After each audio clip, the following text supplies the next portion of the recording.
Bom, vamos mudar um pouquinho de assunto, vamos falar de tecnologias nas agro-startups. O que é uma agro-startup? A partir de onde ela passa a ser uma startup voltada para o agro? E para falarmos sobre isso, eu estou recebendo o Renato Ferraz e também o Eduardo Négia. Renato? Isso. Não errei agora. Tudo bem? Boa tarde. Boa tarde, Fabeli. Prazer estar com vocês aqui. Bom, o prazer é nosso. Aqui também o Eduardo. Eduardo, boa tarde para você. Boa tarde, prazer estar com vocês. Vamos falar um pouquinho da empresa de cada um. O Eduardo tem a Néger Telecom. Quem é a Néger Telecom? Qual que é o foco dela? Bom, o foco, se nós olharmos a parte de infraestrutura de telecomunicações do Brasil, nós vamos notar que menos de 10% do território brasileiro tem cobertura de serviços de telefonia celular, por exemplo.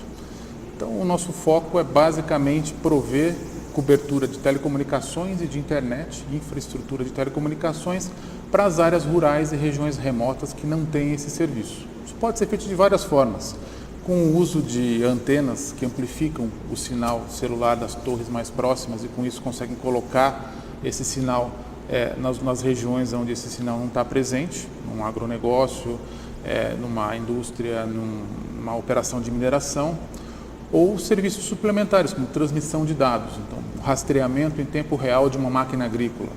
Está fazendo uma pulverização lá no campo, eu quero ver a velocidade, tamanho de gota, acompanhar tudo. Exato. Na cidade a gente vê que é muito comum ter rastreamento, por exemplo, em veículos. A gente consegue rastrear, saber onde está, mas como fazer isso na área rural, onde não existe sinal de celular?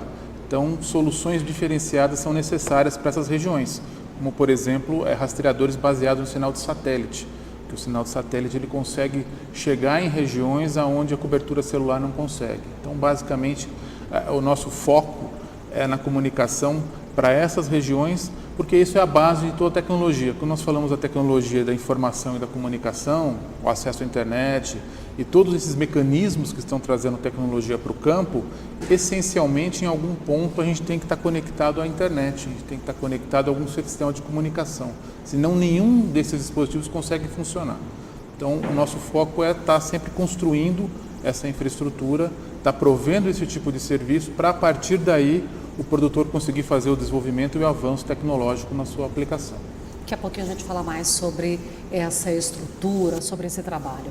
Renato, Cycrop, é isso? Isso mesmo. E quem é a Cycrop? O que ela faz?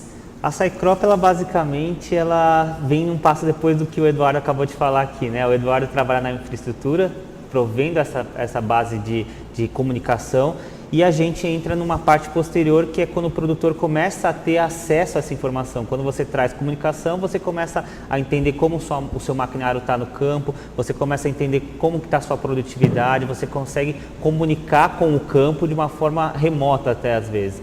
Então a gente entra num processo posterior, que é um processo que hoje a gente chama de digitalização do produtor rural. Então hoje a gente tem uma sensação de que só as grandes agroindústrias, e de fato nós temos muitos clientes de agroindústrias, mas o pequeno, o médio produtor também está buscando essa digitalização, né?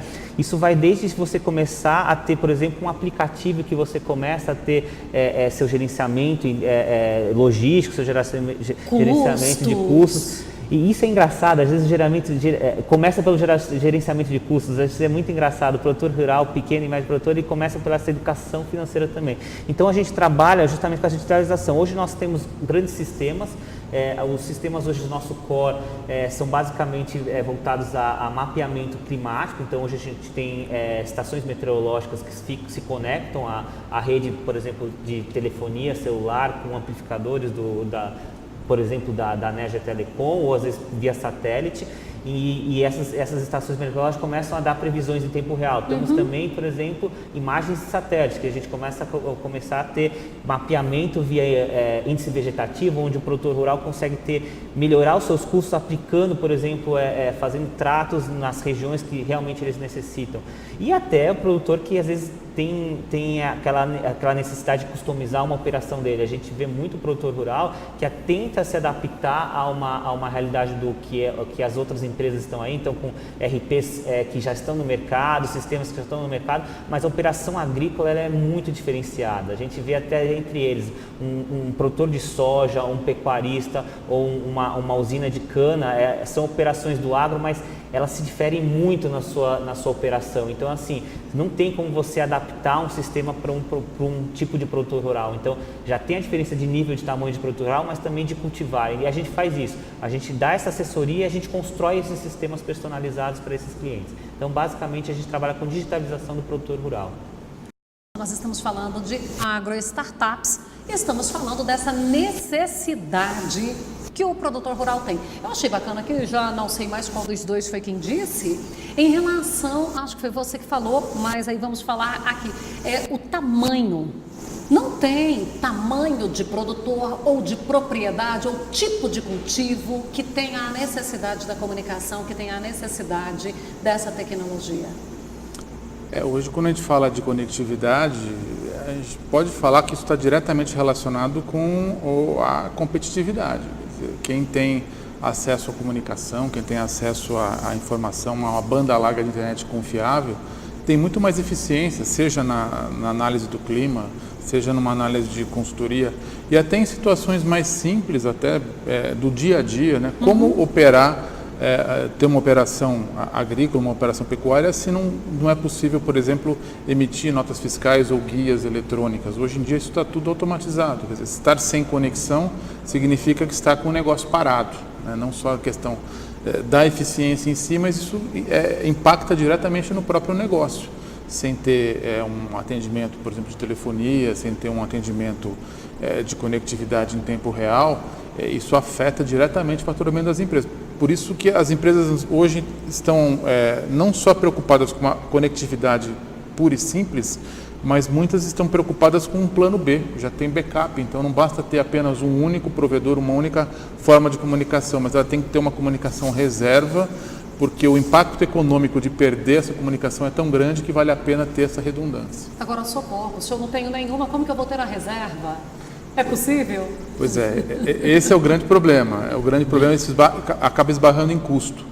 A gente tem a cobertura das redes celulares, que no Brasil é basicamente concentrada nas sedes dos municípios, até por uma obrigação regulatória da Anatel. As obrigações das operadoras é basicamente com a cobertura na sede do município. Nos centros urbanos. Nos centros urbanos, na sede do município. Às vezes o município tem algum distrito, muitas vezes os distritos não são atendidos porque não há obrigação de cobertura no distrito. A gente tem o pessoal aqui que de repente celebra porque agora tem internet em tal lugar, em pleno século XXI. Exatamente. E essa é o que nós chamamos de cobertura terrestre, né? Então, através de antenas e de equipamentos que funcionam instalados aí nas redes celulares. Existe uma outra forma de se prover o serviço, que é através da cobertura satelital. O satélite tem a vantagem de que a cobertura é ampla, cobre o território todo, como a gente usa, por exemplo, na transmissão de sinais de TV. Isso também é aplicável à internet.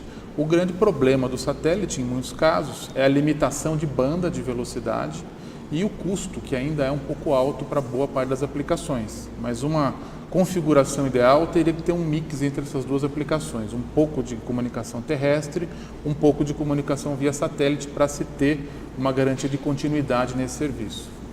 E depois que eu já tenho a comunicação, alimentar fica mais fácil, que daí é onde entra todo o trabalho que vocês fazem, que é alimentar essa rede e trazer essas informações. De repente eu vou comprar esse produto, eu vou saber de onde ele foi produzido e em que condição ele foi produzido. Seria por aí? Isso é uma parte do processo mesmo. A gente até brinca que às vezes quando a gente chega num produtor rural, para mostrar o serviço, ele conhece o serviço às vezes numa feira, algum evento, um dia de campo que a gente vai, e ele pergunta, e você resolve também a comunicação? Então a gente sabe que a gente tem que conversar com o Eduardo aqui às vezes para tentar trazer esse benefício junto, né? As coisas são integradas no mundo agro, e a rastreabilidade é uma das coisas realmente que vão mudar por causa disso. Se você não consegue saber de onde surgiu o produto, pegar lá na fonte, a rastreabilidade hoje, que a gente costuma dizer, ela começa da indústria para frente, né? Então você às vezes não consegue pegar lá no campo. Eu tenho que confiar na aquisição da indústria. Exatamente, mas assim, isso vai mudar. Eu acho que já tem grandes empresas que estão mudando isso, e eu acho que tem mais um ponto também além disso, que não é só para essa tecnologia. Acho que também tem resolve um problema básico. Às vezes você quer fazer uma ligação de uma emergência realmente para um corpo de bombeiro, alguma coisa. Então a tecnologia também não está envolvida só a operação do produtor rural, mas também a cidadania mesmo. Então assim é um serviço social. É cidadania para o produtor rural. Então tudo que a gente está falando de tecnologias que a gente está trazendo aqui com as startups, a gente está falando não só também de eficiência rural, mas também de cidadania. Tem direito de ter uma comunicação, ele tem que ter atendimento básico da polícia, do bombeiro, e isso depende de tecnologia também. Então, assim, os outros serviços agregados dependem de tecnologia. Eduardo, quando a gente fala de agro-startup, fica assim, para o produtor fazer a aquisição, ele tem que comprar, ele tem que ir para ele acessar, isso é muito complicado. Então, as empresas de base tecnológica, que nós chamamos de agro-startups, trabalham com diversos modelos de negócio. O modelo mais comum que se tem utilizado hoje é o modelo de contratação como serviço, que é um modelo onde não há aquisição de produto, mas sim a contratação desse serviço conforme a demanda. Isso pode ser mensal, isso pode ser anual. Então, a grande vantagem é que não se perde a continuidade desse serviço, o suporte é contínuo e, principalmente, quando nós falamos de tecnologia, a compra de um produto em si, ela acaba sendo muito volátil, porque a tecnologia evolui muito rápido. Então, o bem fisicamente não interessa muitas vezes não tem ter valor a placa, o equipamento. isso. O interesse é o serviço, que desde o início está em constante mutação. O serviço daqui a um mês já tem uma mudança no software, já tem uma outra aplicação. É a versão 1.5, 1.6 Exatamente. e lá se vai. Então, aquela questão de ter o bem físico, vou lá instalar ele, colocar fisicamente, isso, quando nós falamos de tecnologia, já acaba perdendo muito espaço. Né? Isso quando nós falamos de startups. Quando nós falamos de infraestrutura, e aí é um fenômeno interessante do Brasil. Se a gente for olhar, hoje o Brasil tem mais de 4.000 operadoras de telecomunicações locais, justamente para cobrir esse gap, essa falta de serviços das grandes operadoras. Hoje, dificilmente em algum município do Brasil a gente não encontra um provedor de internet local que faz links via rádio, que faz o seu tipo de implementação. E faz com eficiência, viu? Tem mais isso. Então, é interessante que não existe espaço em branco nisso. Quer dizer, a demanda é tão grande que as empresas se organizam e localmente acabam tendo essas startups de telecomunicações espalhadas pelo Brasil todo.